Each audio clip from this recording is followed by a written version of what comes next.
తెలుగు చిత్రసీమలో తొలి scientific fiction గా నిలిచిన చిత్రం దొరికితే దొంగలు.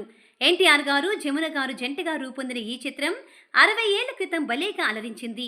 ఆ ఏడాది ఎన్టీఆర్ గారు నటించిన 12 చిత్రాలు విడుదల కాగా అందులో 8 సినిమాలు డైరెక్ట్ గా శతదినోత్సవం జరుపుకున్నాయి.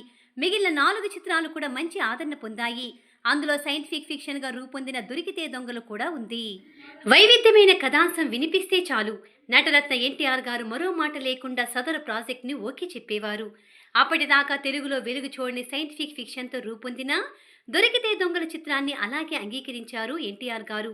పి సుబ్రహ్మణ్యం గారి దర్శకత్వంలో చందమామ ఫిలిమ్స్ పతాకంపై డిఎల్ నారాయణ గారు దొరికితే దొంగలు నిర్మించారు.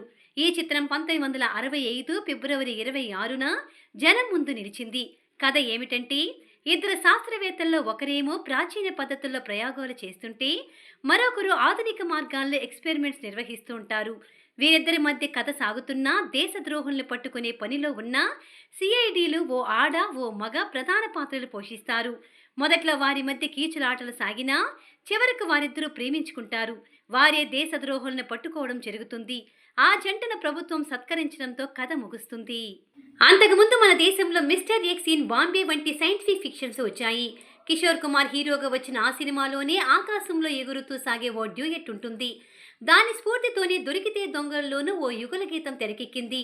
దొరికితే దొంగల్లో మనుషులు మాయమైపోవడం, ఓ మందు ప్రభావం వల్ల గాల్లోకి ఎగరడం వంటి అంశాలు చోటు చేసుకుని భలేగా అలరించాయి. ఆరుద్ర గారు, దాశరథి గారు, సి నారాయణ రెడ్డి గారి పాటలు పలికించగా ఎస్ రాజేశ్వరరావు గారు స్వరకల్పన చేశారు. ఈ సైంటిఫిక్ ఫిక్షన్లో సాంప్రదాయ గీతాలు కూడా చోటు చేసుకోవడం విశేషం. ఇందులోని శ్రీ వెంకటేశ ఈశా శేషాద్రి శిఖరవాస సాంగు ఈనాటికి భక్త కోటిని మురిపిస్తూ ఉంటుంది. దొరికితే దొంగల చిత్రం మంచి ఆదరణ పొందింది. ఈ చిత్రం విడుదలైన వారానికి ఎన్టీఆర్ గారు, జమున గారు జంటగా నటించిన జానపద చిత్రం మంగమ్మ శపథం జనం ముందుకు నిలిచింది. దాంతో ప్రేక్షకులు అటువైపు కూడా పరుగులు తీశారు.